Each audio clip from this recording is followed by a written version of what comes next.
तुम्ही बघत आहात प्रखर न्यूज. प्रत्येक क्षण, प्रत्येक घडामोड तुमच्या सोबत. दिल्ली येथील जंतर मंतरवरील आंदोलनावर झालेल्या लाठीचार्जच्या निषेधार्थ वंचित बहुजन आघाडीचे राष्ट्रीय अध्यक्ष ॲडव्होकेट प्रकाश आंबेडकर यांच्या महाराष्ट्र बंदच्या आव्हानाला प्रतिसाद देत गुरुवारी सटाणा शहरात विविध पक्ष व संघटनांनी बंद पाळलाय. छत्रपती शिवाजी महाराजांच्या पुतळ्यास पुष्पहार अर्पण करून बंदची सुरुवात करण्यात आली.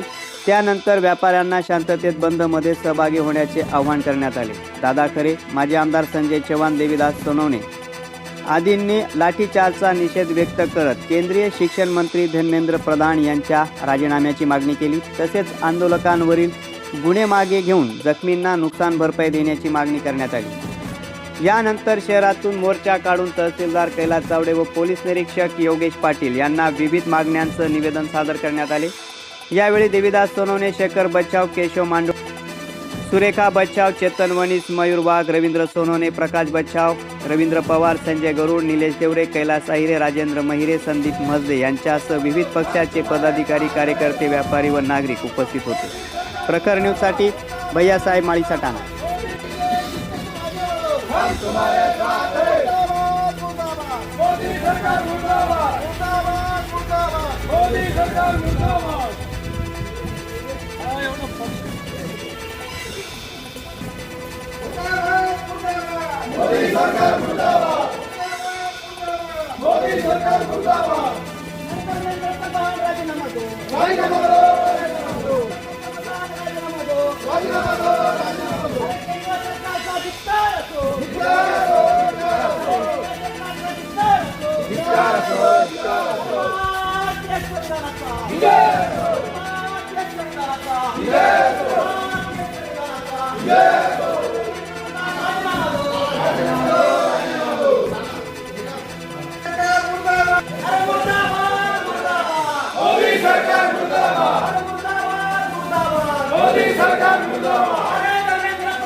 सरकार मुर्दाबाद, मुर्दाबाद, मुर्दाबाद. मोदी सरकार मुर्दाबाद, मुर्दाबाद. भारतीय संविधानाचा